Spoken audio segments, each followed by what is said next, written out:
So, is it the plot, the director? Like, why did you choose to do this? It's always the director for me, yeah. But it happened to be, the director with his incredible story, and world that he created from scratch. And there's just not many people who I think can do that, who can not only create like this world that you've never seen before, but is somehow familiar to you, but really has the attention to detail in the scenes with actors, and can like really just kind of create great scenes, with good performances and stuff. Like there's only a couple of guys working who are even capable of doing it. So I jumped at the chance to be in it. The challenge of the script. The challenge of it? Yeah.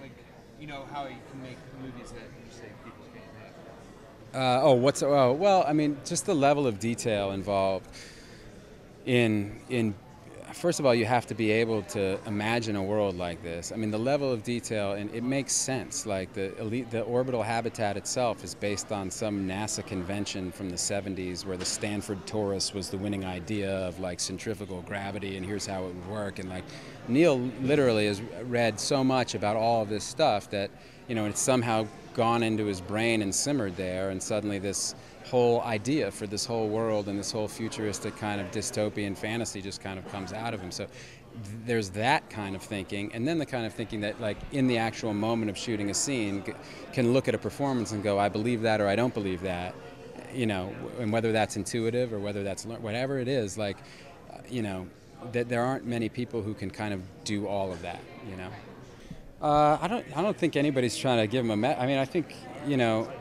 like District 9, I don't think Neil set out to try to get people to take home a message. I think I think it was a metaphor, the way Elysium is, and people were free to kind of draw what they wanted to from it. Like, but it, well, if in Elysium, it's like it's an immigration metaphor. It's you got, like Neil grew up in South Africa and he emigrated to Canada when he was 18, and he said that the first time I met him, he was like, that experience, like of going from the third world to the first world, just literally blew my mind. I've spent my whole life just wrestling with that thing. And so, but he's a sci-fi guy, and he's a guy comes out of visual effects, so that's what his aesthetic is. So he kind of makes these stories that kind of satisfy both of those things. And so, like he said, if District 9 goes, if I'd made a movie about a bunch of Zimbabweans in a refugee camp outside Joburg, like nobody would have gone to see it. But if I make it about aliens, real aliens, everybody, and there's a bunch of action, it's like,